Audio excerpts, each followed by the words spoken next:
আপনি কি বিটিএন নিউজের সেরা সাংবাদিক হতে চান? তাহলে পাঠিয়ে দিন আপনার এলাকার দুর্নীতির ভিডিও সহ সম্পূর্ণ তথ্য। আপনার নাম, ছবি সহ আমরা এই সংবাদ পরিবেশন করব। আপনার সংগ্রহীত সংবাদ 9435172456 অথবা 9435073499 হোয়াটসঅ্যাপ নম্বরে পাঠিয়ে দিন। আপনার নাম প্রকাশে অনিচ্ছুক থাকলে সংবাদ প্রেরণের সময় তার উল্লেখ করুন। আপনার নাম ও ঠিকানা সম্পূর্ণ গোপন রাখা হবে।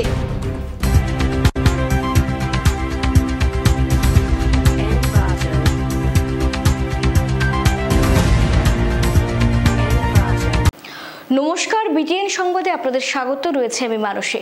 প্রথমে দেখে নিচ্ছে আজকের সংবাদ শিরোনাম।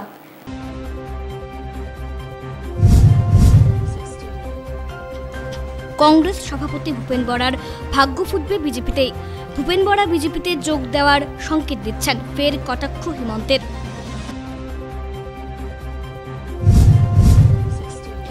কাছাড়ে লোকসভা নির্বাচনের বিজ্ঞপ্তি জারি, ৪ এপ্রিল মনোনয়ন জমা দেওয়ার শেষ দিন।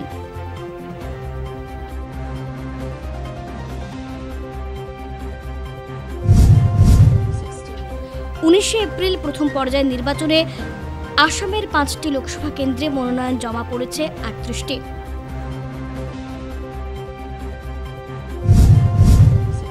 বেলুর মঠে শেষকৃত্য রামকৃষ্ণ মঠ এবং মিশনের অধ্যক্ষ স্বামী শরণানন্দের অগণিত ভক্তের চোখের জলে শেষ বিদায়।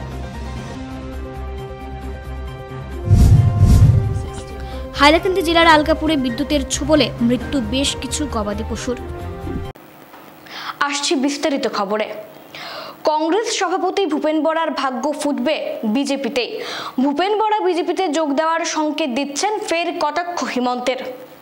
রাজ্য কংগ্রেস সভাপতি ভূপেন বরার ভাগ্য ফুটবে বিজেপিতেই। ভূপেন বরা নিজেই বিজেপিতে যোগ দেওয়ার সংকেত দিচ্ছেন, ফের কটাক্ষ হিমন্ত বিশ্ব শর্মার। মুখ্যমন্ত্রী হলেও বিজেপির হয়ে মুখ্যমন্ত্রী হতে পারবেন ভূপেন বরা। ভূপেন বরার বিজেপিতে যোগদান মোদির গ্যারান্টির মতো চিরন্তন সত্য। নুমালীগড়ে এই মন্তব্য করেন মুখ্যমন্ত্রী ডক্টর হিমন্ত বিশ্ব শর্মা। তিনি বলেন, ২০২৫ সালের জানুয়ারি ফেব্রুয়ারি মাসে প্রদেশ কংগ্রেস সভাপতি ভূপেন বরা ১০০% বিজেপিতে যোগ দেবেন।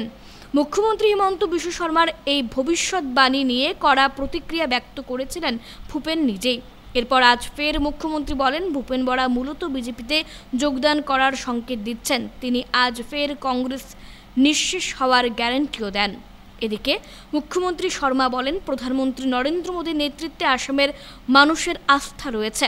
গোলাঘাট জেলা কংগ্রেস কমিটির অধিকাংশ সদস্যই ভারতীয় জনতা পার্টিতে যোগদানের ইচ্ছে প্রকাশ করেছেন। মুখ্যমন্ত্রী বলেন, আমাদের পার্টির ফ্লোরে তাদের স্বাগত জানাই।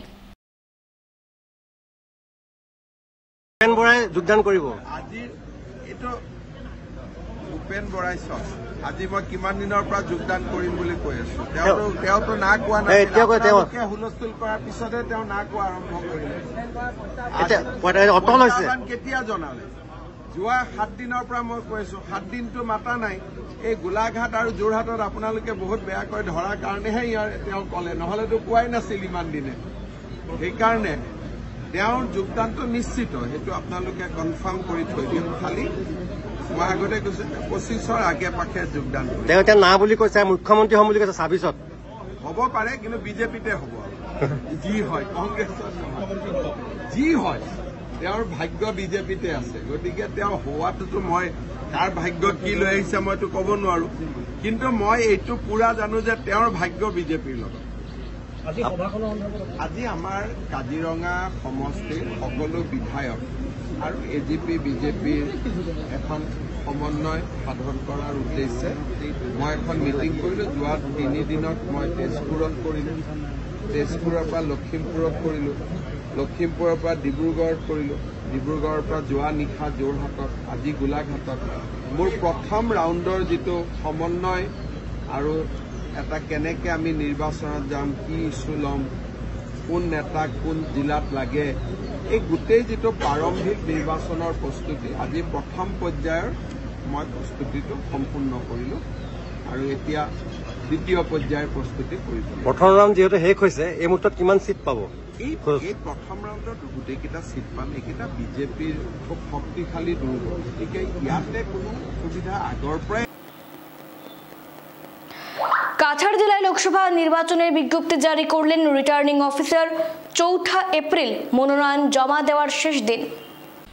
রাজ্যের দ্বিতীয় পর্যায়ের নির্বাচন নিয়ে কাছাড় জেলায় বৃহস্পতিবার বিজ্ঞপ্তি জারি করল নির্বাচন কমিশন। বিজ্ঞপ্তি জারির কথা সাংবাদিক সম্মেলন করে জানান কাছাড় জেলার রিটার্নিং অফিসার রোহন কুমার ঝা। তিনি জানান, বৃহস্পতিবার থেকে আরম্ভ হলো মনোনয়নপত্র জমা দেওয়া সময়। মনোনয়নপত্র জমা দেওয়ার অন্তিম দিন 4 এপ্রিল। প্রতিদিন সকাল 11টা থেকে 3টে পর্যন্ত মনোনয়নপত্র জমা দিতে পারবেন প্রার্থীরা। নির্বাচনের জন্য একটি কন্ট্রোল রুম খোলা হয়েছে। কন্ট্রোল রুমের নম্বর হলো 03842261006। জেলার রিটার্নিং অফিসার রোহন কুমার ঝা জানিয়েছেন, এবার শিলচর লোকসভা সমষ্টিতে মোট পোলিং স্টেশন রয়েছে 1551টি। তার মধ্যে 210টা পোলিং স্টেশন মহিলাদের দ্বারা পরিচালিত হবে।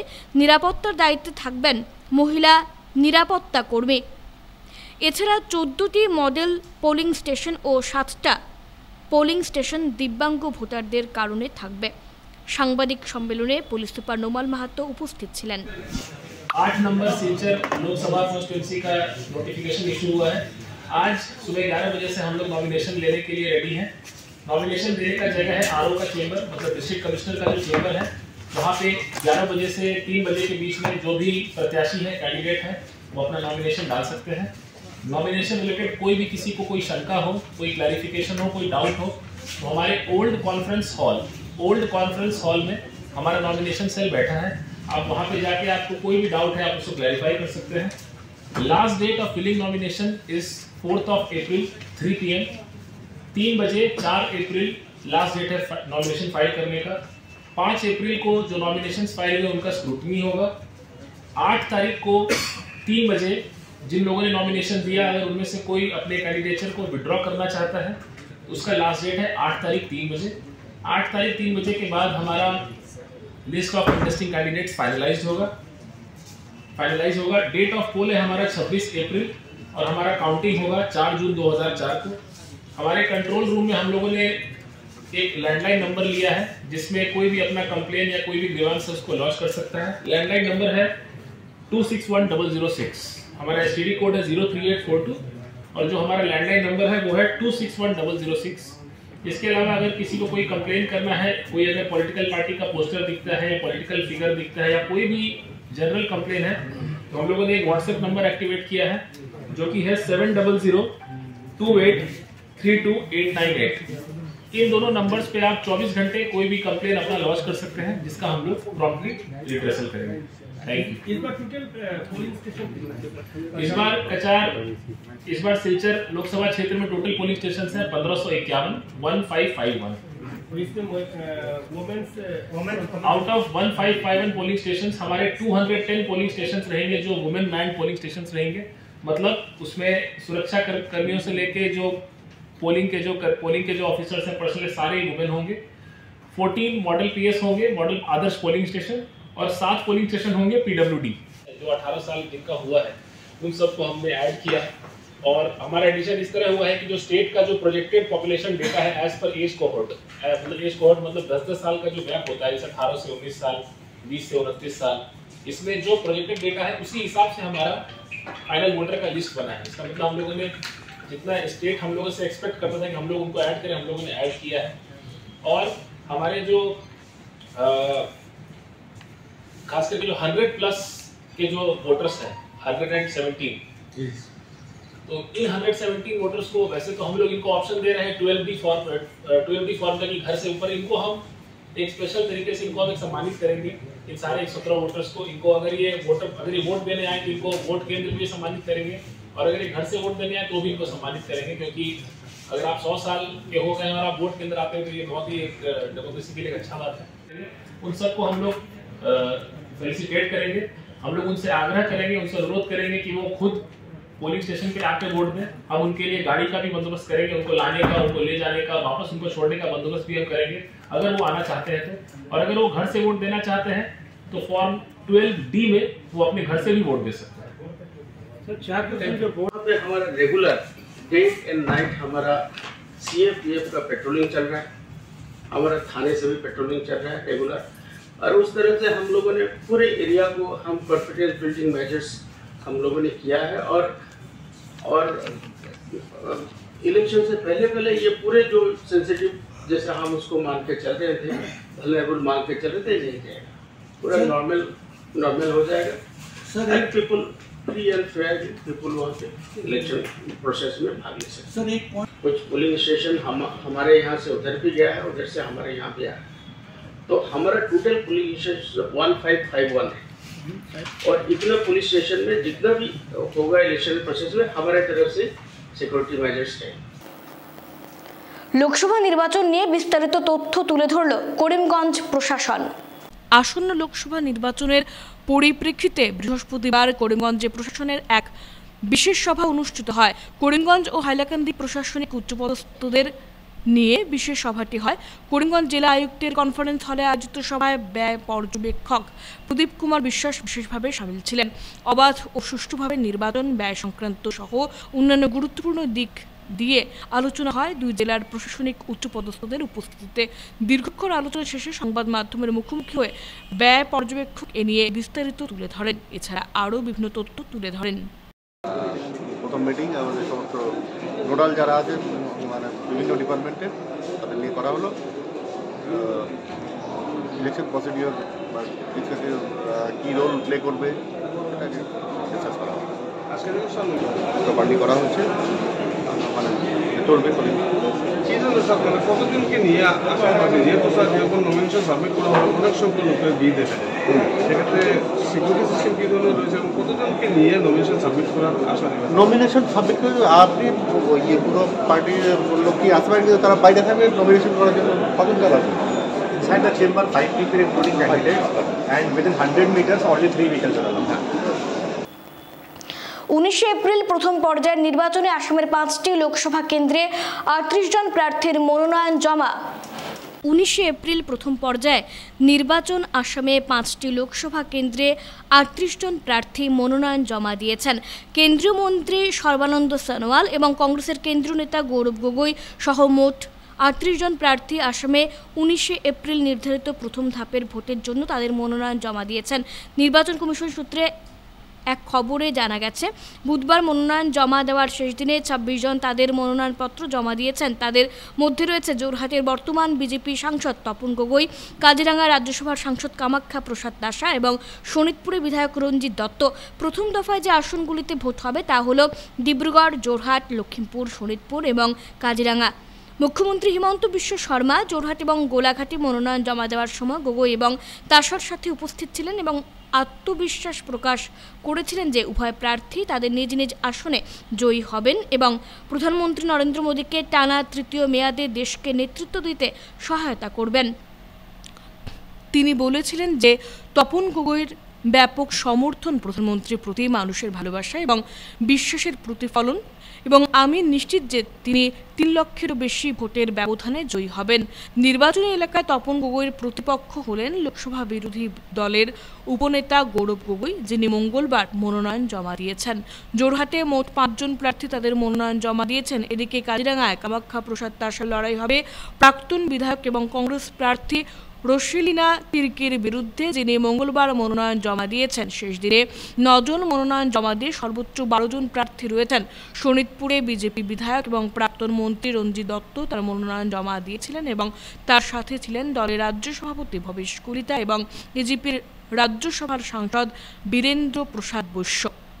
রঞ্জিত দত্তের প্রধান প্রতিদ্বন্দ্বী হবেন কংগ্রেস প্রার্থী Premlal Ganju, Aam Aadmi Party AAP Rishiraj Kaundilya, Voters Party ইন্টারন্যাশনালের ভিপিআই কামেশ্বর স্বর্গিয়ারি, বড়ো পিপলস ফ্রন্টের বিপিএফ রাজু দেউরি, বহুজন মহাপার্টির মোহাম্মদ আলম আলী, গণসংগ্রাম পরিষদের রিঙ্কুরা এবং স্বতন্ত্র মহেন্দ্র ওরাংও তাদের মনোনয়নপত্র দাখিল করেছেন। শোনিতপুরে মোট 9 জন প্রার্থী তাদের মনোনয়ন জমা দিয়েছেন। ডিব্রুগড়ে 3 জন প্রার্থী তাদের মনোনয়নপত্র জমা দিয়েছেন। এই আসনে বিজেপি প্রার্থী কেন্দ্রীয় মন্ত্রী সর্বানন্দ সোনোয়াল এবং আসাম জাতীয় পরিষদের লুরিনজ্যোতি গগৈও রয়েছেন। লখিমপুরে কংগ্রেস প্রার্থী উদয়শঙ্কর হাজারিকা তার মনোনয়ন দাখিল করেছেন এবং তিনি বর্তমান বিজেপি সাংসদ প্রধান বড়ুয়ার সাথে প্রতিদ্বন্দ্বিতা করবেন। এই আসনে মোট 9 জন প্রার্থী মনোনয়ন জমা দিয়েছেন।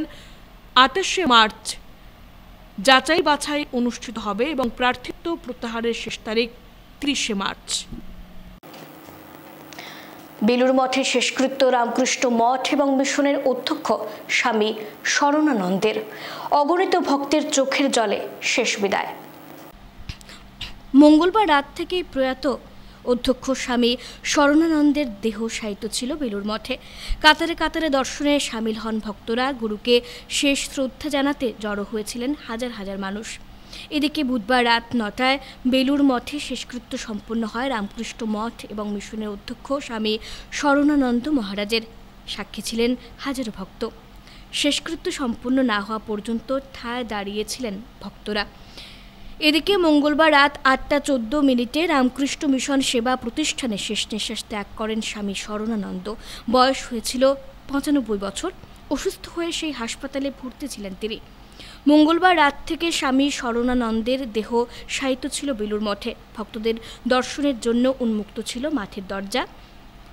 সেখানেই গুরুকে শেষ শ্রদ্ধা জানাতে জড়ো হয়েছিলেন হাজারো মানুষ।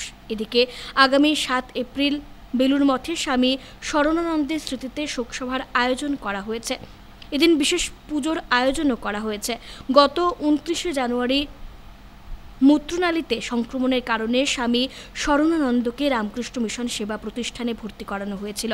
তার আগে তিনি কলকাতার অন্য একটি বেসরকারি হাসপাতালে ভর্তি ছিলেন। রামকৃষ্ণ মিশন সেবা প্রতিষ্ঠানের 7 তলার 50 নম্বর কেবিনে ছিলেন তিনি। এরপর সেপ্টিসেমিয়ায় আক্রান্ত হন স্বামী শরণানন্দ।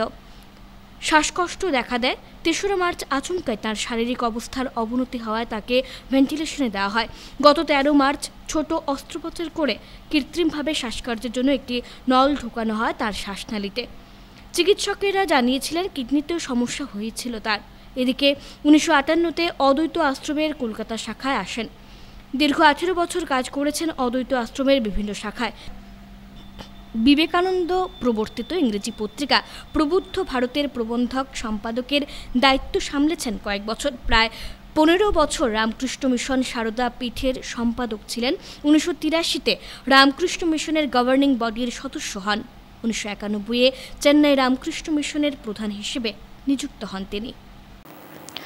হাইলাকান্দি জেলার আলগাপুরে বিদ্যুতের ছোবলে মৃত্যু বেশ কিছু গবাদি পশুর।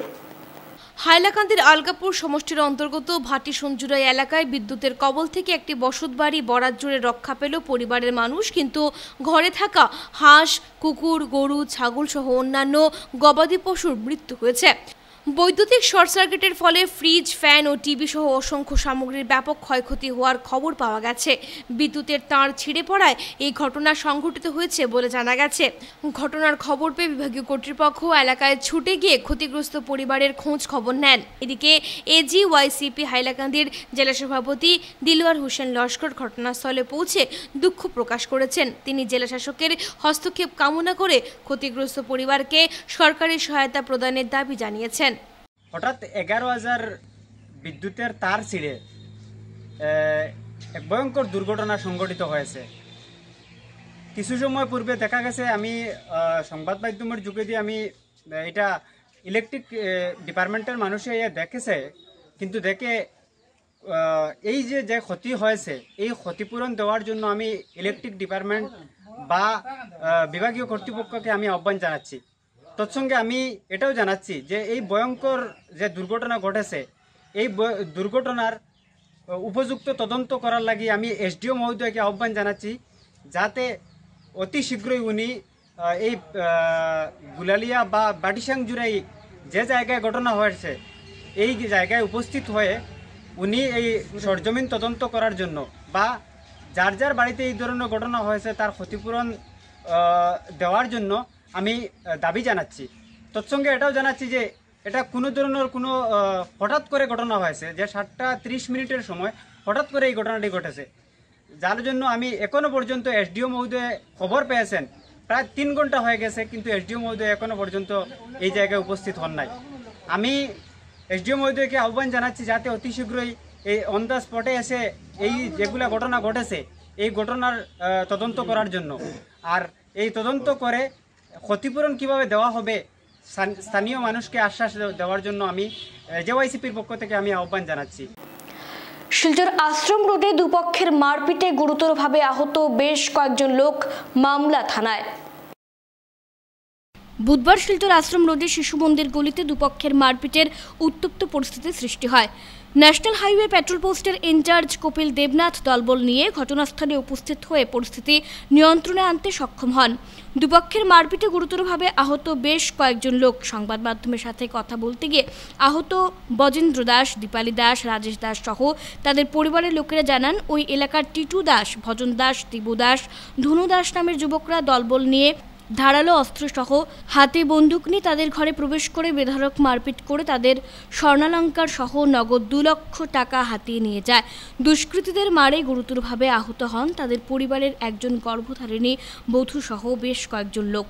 তারা জানান, তাদের চিৎকার চেঁচামেচি শুনে স্থানীয় লোকেরা ঘটনাস্থলে উপস্থিত হয়ে পুলিশের সহযোগিতায় তাদের ঘটনাস্থল থেকে উদ্ধার করে শিলচর মেডিকেল কলেজে চিকিৎসার জন্য প্রেরণ করা হয়। সংবাদ মাধ্যমের মধ্য দিয়ে আহতদের পরিবারের লোকেরা পুলিশ প্রশাসনের কাছে দাবি রাখেন অতি সত্বর দুষ্কৃতিকারী টিটু দাস, ভজন দাস, দেবু দাস, ধনু দাস নামের যুবকদের আটক করে কঠোর থেকে কঠোরতম শাস্তি প্রদান করার জন্য। সঞ্জয় দাস, দেবু দাস, দেবদাস, দীপ দাস, তো তারা আমরা গড় থেকে বার করিয়া ডাকিয়া নিয়া বন্দুক দাউল নিয়ে আসিরে আইছে। আইয়া সেরি আমার ঘর থেকে বার করিয়া সেরিয়া আমারে মারছে, আমার ছেলেরে মারছে, আমার মিসেসরে মারছে, আমার ছেলের বউরে মারছে। আজকে আমার ছেলের বউয়ের 8 মাস, 10 মাস আর 9 মাস না কত মাস চলে। তো আমার বউয়ের উপরেও, আমার ছেলের বউয়ের উপরেও আক্রমণ হয়েছে। তারপরে আমার ছোটো ছেলেরে মারছে, আমার মাইজম ছেলেরে মারছে, আমার বাতিজারে মারছে, গলার চেইন নিছে কি আমার, তারপরে তার সোনার চেইন, ব্রেসলেট এইগুলা নিছে। তারপরে যেন যারে ভাই তারা আটকাইয়া সিরে আমরা মারে। আমরা গিয়া সিরে কইরাম যে এই কিতা হইছে কিতা হইছে কিতা হইছে কইবার সময় দেনা, পিছন দিক থেকে একটা বাড়ি মারে, সামনের দিক থেকে একটা মারের, মানে দেখা যায় এখানে যে মানে দল নিয়ে আসিরে মানে 20 থেকে 30 জন ছেলে তার সঙ্গে। তারপরে আবার আমরা ওইদিকে আমার ছেলেরে মারিয়া মাথা উঠা ফাটাইয়া একদম ব্লাড উলাড বার করে লিয়েছে।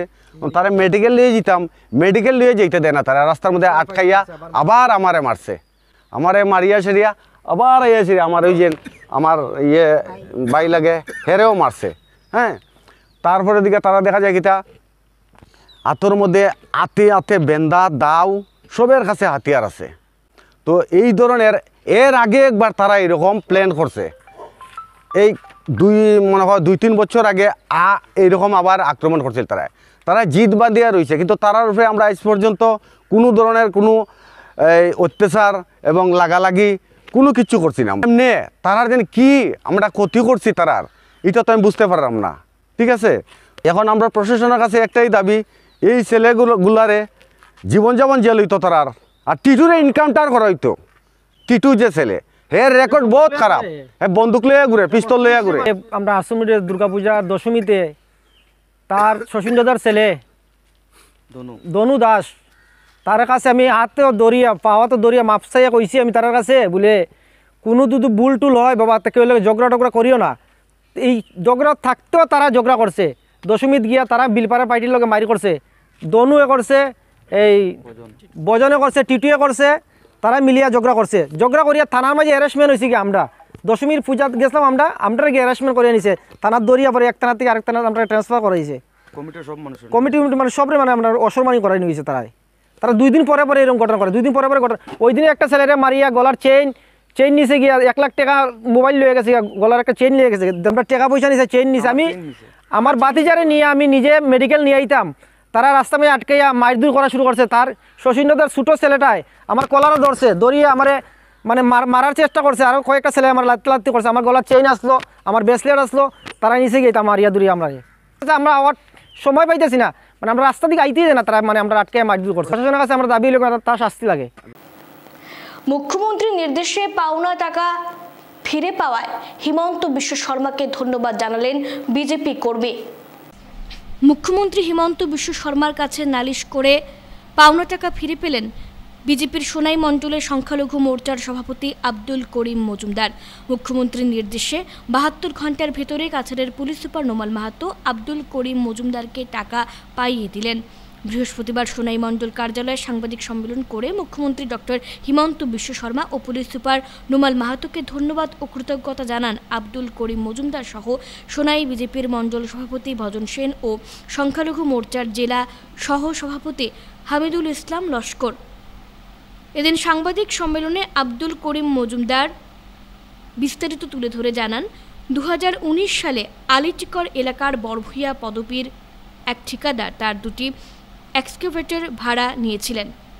প্রায় 2 বছর এক্সকেভেটর 2টির ভাড়া দেওয়ার পর শেষের দিকে প্রায় 4 লক্ষ টাকা আটকে রেখেছিলেন ওই ঠিকাদার। তিনি টাকাগুলো চাইলে তার হুমকির মুখে পড়েন। এরপর তিনি বাধ্য হয়ে থানায় এফআইআর দায়ের করেন।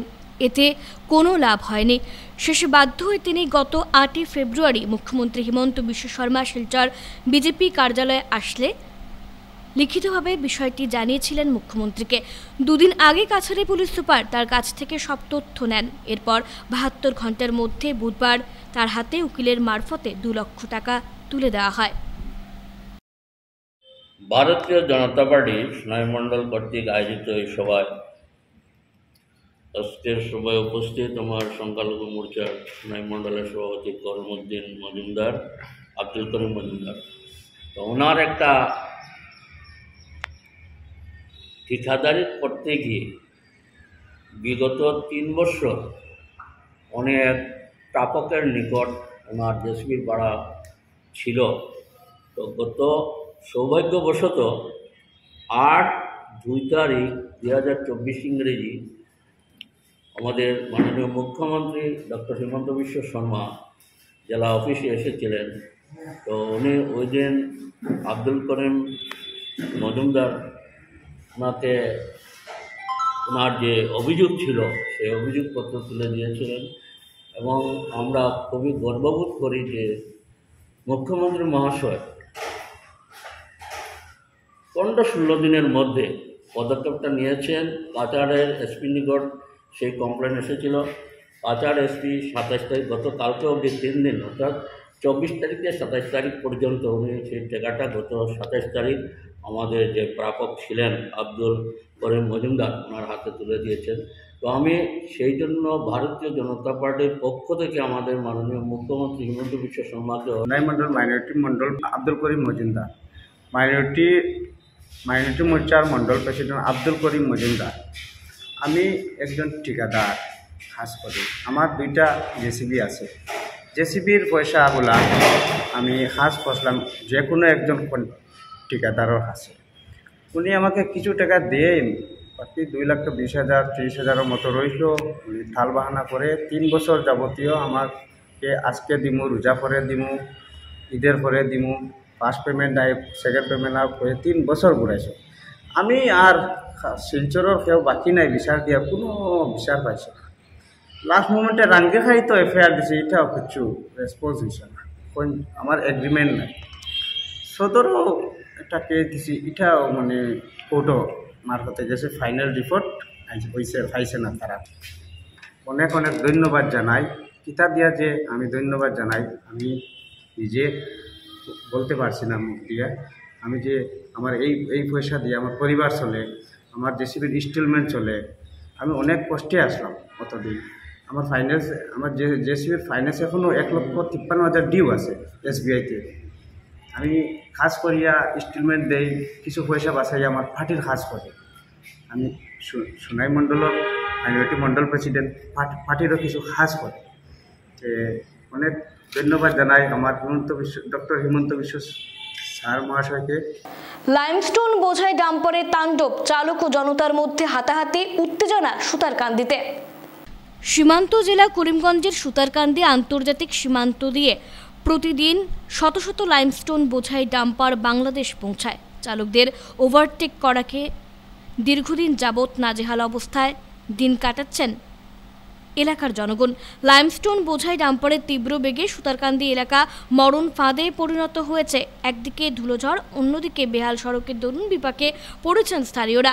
এমন পরিস্থিতিতে বৃহস্পতিবার ধুলোময় সড়কে ডাম্পার চালকদের তীব্র গতিতে ওভারটেক করার ঘটনাকে কেন্দ্র করে চালক ও স্থানীয়দের মধ্যে তীব্র বাকবিতণ্ডার সৃষ্টি হয়। পরিস্থিতি এতই জটিল আকার ধারণ করে যে একসময় দুপক্ষের মধ্যে সংঘর্ষের পরিস্থিতি সৃষ্টি হয়। স্থানীয়রা চালকের উপর চড়াও হলে এলাকায় তীব্র চাঞ্চল্যের সৃষ্টি হয়েছে। উভয় পক্ষের মধ্যে দীর্ঘক্ষণ তুমুল তর্ক বিতর্কের পর পরিস্থিতি স্বাভাবিক ছন্দে ফিরে আসে। তবে লাইমস্টোন বোঝাই ডাম্পার চালকদের গতি নিয়ন্ত্রণ সহ ওভারটেক করা নিয়ে এদিন স্থানীয় প্রশাসনের দৃষ্টি আকর্ষণ করেছেন এলাকার সচেতন মহল।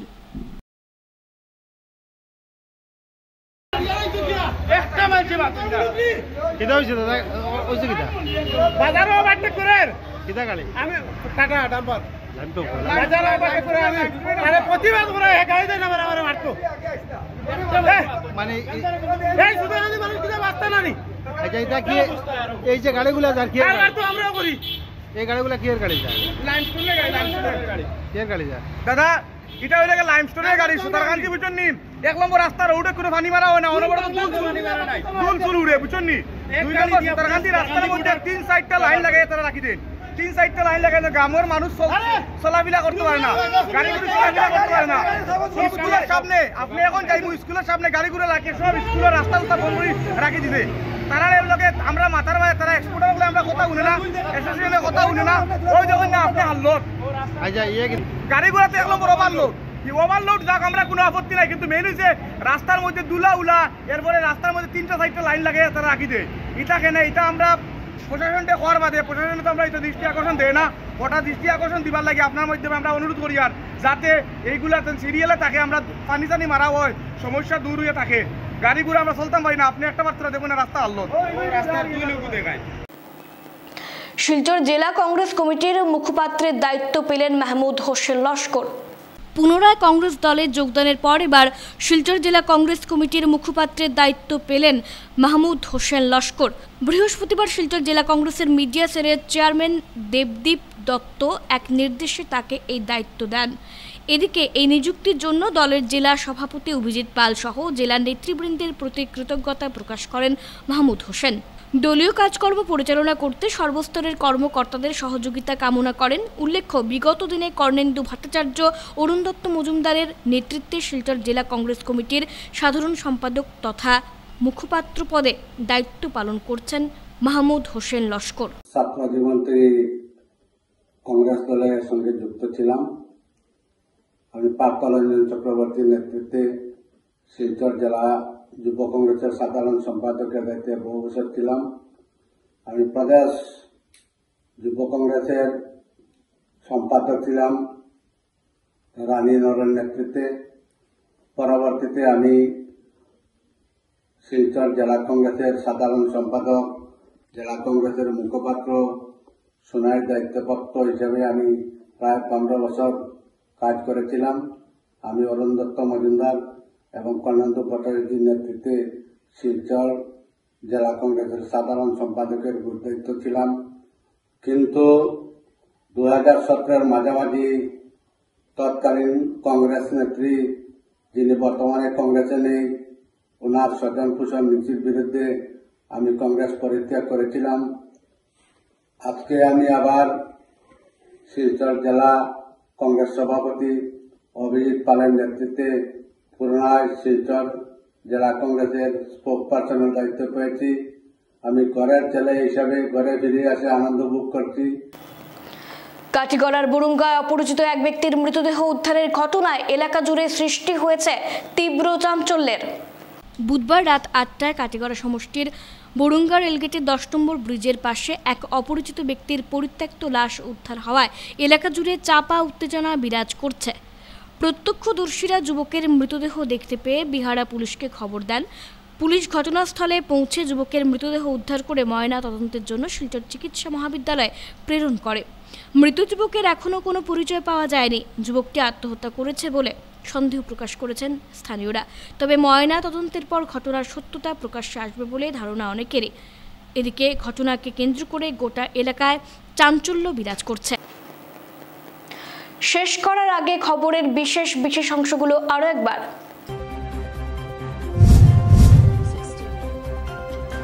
কংগ্রেস সভাপতি ভূপেন বরার ভাগ্য ফুটবে বিজেপিতেই। ভূপেন বরা বিজেপিতে যোগ দেওয়ার সংকেত দিচ্ছেন, ফের কটাক্ষ হিমন্তের।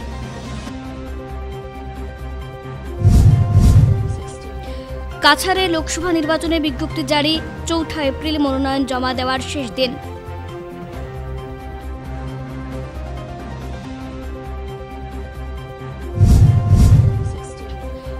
এপ্রিল প্রথম পর্যায়ের নির্বাচনে আসামের 5টি লোকসভা কেন্দ্রে মনোনয়ন জমা পড়েছে 38টি।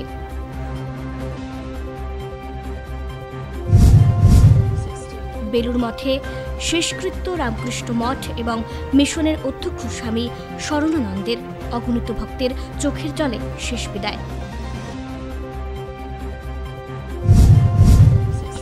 হাইলাকান্দি জেলার আলগাপুরে বিদ্যুতের ছোবলে মৃত্যু বেশ কিছু গবাদি পশুর।